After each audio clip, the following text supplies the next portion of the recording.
You started doing cocaine with a man named Stanley. He wasn't abusive, but ended up stealing your Christmas money you had saved up for your son Coco. When you ended it with Stanley over the stolen Christmas money, you met Tommy soon after. And Tommy is the father of your daughter. Peaches. Peaches. Tell us a little bit about Tommy.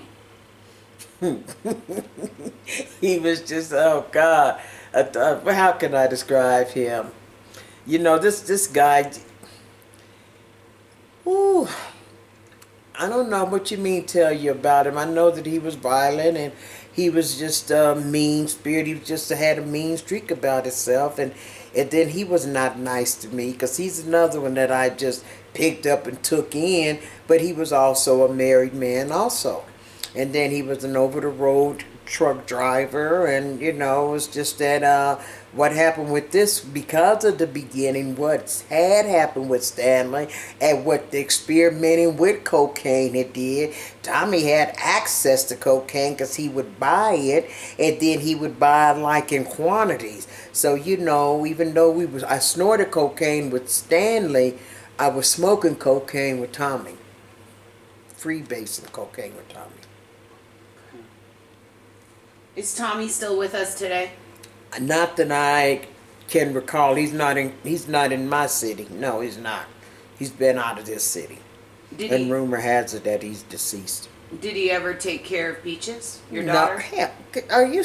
No, he did not. No, he did not. He did not. Okay, so let's keep moving on. So you meet a man named Corey. And later, Corey dies from a diabetic coma. You blame yourself for his death. That's a lot to hold on one's shoulders. Why do you blame yourself? Because I really, when I met him, and he was my neighbor, but he just took a liking to me, and I took a liking to him, and I guess I turned him on to smoking crack cocaine, And even after me going, being incarcerated for a while, and this guy sobering up, the deal with Tommy, right? He was the first guy that actually bought me stuff. He would buy me shoes. He would buy me little outfits. He bought me one or two outfits, and then he just showed me that he really liked me. But then I know that he could be easily manipulated. Now, Rosalyn, let me stop you for just a second. We're talking about Corey. Corey, not Tommy. Right. So he is the one that died of a diabetic. He was the diabetic. He was the first guy that actually bought me. Like, he bought me shoes and he bought me an outfit. And I could see that I can easily, again, sex. It was just something about my sex. I could use my sex. And the reason I blame myself, because even after this guy had been sober, he had relapsed on liquor, and then he had relapsed. I was not there, but I know that when I got out of prison, he had died. He had died shortly after that. And you mentioned you introduced crack cocaine to him. Yeah. And that's the deep reason why you blame yourself. I really do. Okay, thank you. So now let's talk about Denzel. Denzel was a homeless man you ran around with for a while. You say he loved you, and he ended up murdered. Yes. Okay, so we're talking about the homeless guy Now, this was one that did not smoke crack and did not like me smoking crack. And we were both going to get sober and we were going to get married. But it didn't happen because the guy killed him. And how it happened in the summer of July. And We was over to this guy's house celebrating with his birthday, and then I had to catch the bus to get back to the shelter because at this time I was evicted from a place, and I was living in a shelter, and he didn't want to go to the shelter. So he chose to stay on the dang streets. But we knew this guy because we used to drink with this guy. Like I said, Denzel did not like me smoking dope, crack. And so he would be violent, jumped on me a couple of times. But that man, I truly believe that me and that guy, if we would have sobered up. And plus, that's the guy that saved me from Charles. That's the guy that told Charles he could not use my garage. So pretty much he was like a hero. He protected me because he just would say stuff was bad. And then one night there was a birthday, and Denzel walks over.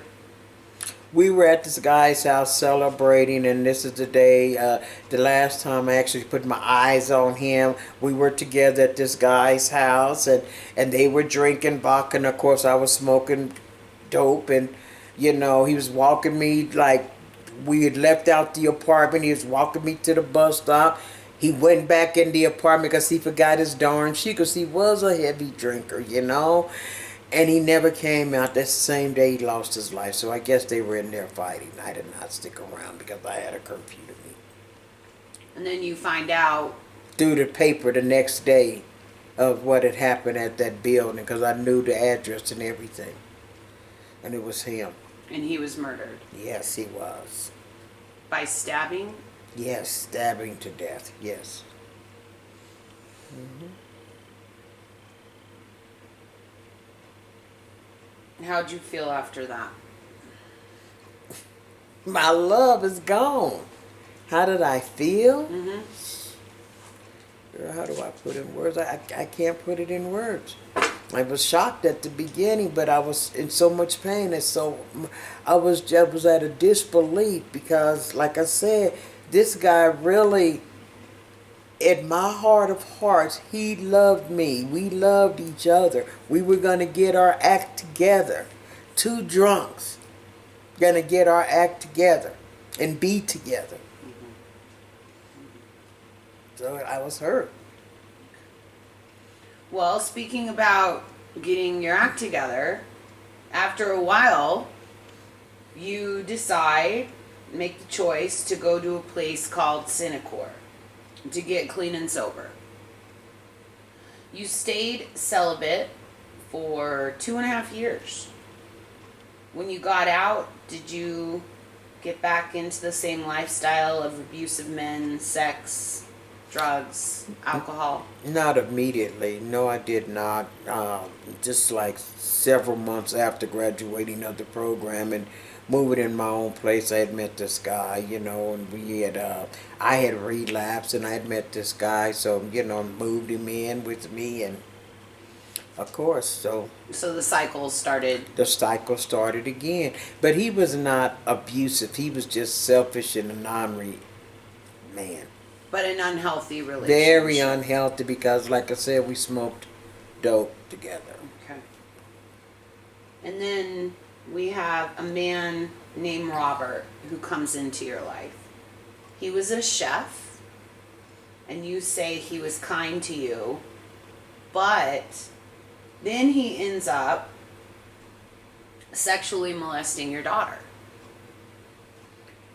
We're talking about, this is shortly after getting out of the program. Then I'm meeting this Robert. This is the guy. So yes, he did, but it was unfounded, Right. and yes, but he did. And by the grace of God, you end up kicking Robert out due to rent money, correct? Mm-hmm. Right. Yes, I did. And when he leaves, your daughter Peaches, 8 years old, 7 years old, Like 6 or 7, yes. She the one opens up and tells you that he had made her get in the bathtub with him. Is what he did. So he had touched her. Mm-hmm. That's what he did. But what he had told her, because it wasn't like a few weeks prior to that, I had whooped her because she had matches and she set her the floor of her carpet in her bedroom afire. So I whooped her for that, and he held that over her head and said if she tell me what he did to her or tell anybody, it's gonna be worse. And so you don't tell this to a child that is 6 or 7 years old, knowing that she just got this whooping. So I guess it was okay for him to do this to my daughter. So he manipulated your daughter. Yes. And then we find out in the book that your cousin knows this man and that your cousin might have known that he was a pedophile. Okay. And so no one tells you that Robert's a pedophile, because we obviously know that if you knew that information, Robert would have never been allowed to live in your home with your daughter. Correct. So. And now that I'm thinking about that, because they did know each other, and it was actually my cousin's wife that he had relations. He was related to her. She knew this man. And so, yes, they did not say that part. And when you're dealing with sick people that is not spiritually fit, when you're dealing with people that are still like in that life of drinking and drugging, whatever they can do to save their ass, if it's going to get them some drugs, if it's going to get somebody on their side to feed that habit. So you darn right, they did not tell me anything about this man. And you know what's so weird about it, Sheila? We met at a darn picnic, a 4th of July picnic. Of Zoe, when Zoe, prior to crack cocaine. Your cousin's Zoe, yes. Okay. All right. Rosalyn, many other men are mentioned in this chapter. Very few ever were discussed as showing you love and kindness. Was there any relationship with one of these men that you could say was a healthy relationship where any type of abuse was not present? No, I cannot, because in all honesty, no. This was years later, but during this volatile lifestyle, this searching for love in all the wrong places, none of them was healthy. None of it. When I look back, none of it. Rosalyn, do you want to go into another relationship at this point in your life with all you have experienced? I believe at this point in my life I have learned a lot, and I just know that they say that you're not supposed to have boundaries, but I believe before I just jump in because somebody is looking at me, it's going to take a lot. So yes, eventually. Because even though I am older now and wiser now, of course I'm going to have me a wholesome, healthy relationship with the man to love me for me. So there is an ideal man that God has planned for you. Yeah. And they're out there. He's somewhere. Don't say they, because I ain't trying to have no trains run on me no more, girl. It's just one. Not they. It's just one. And he's out there. He's somewhere. He just haven't found his queen yet. All right. I want to thank you so much for discussing this with us. I really do. And we will see you back here next week for Chapter 5.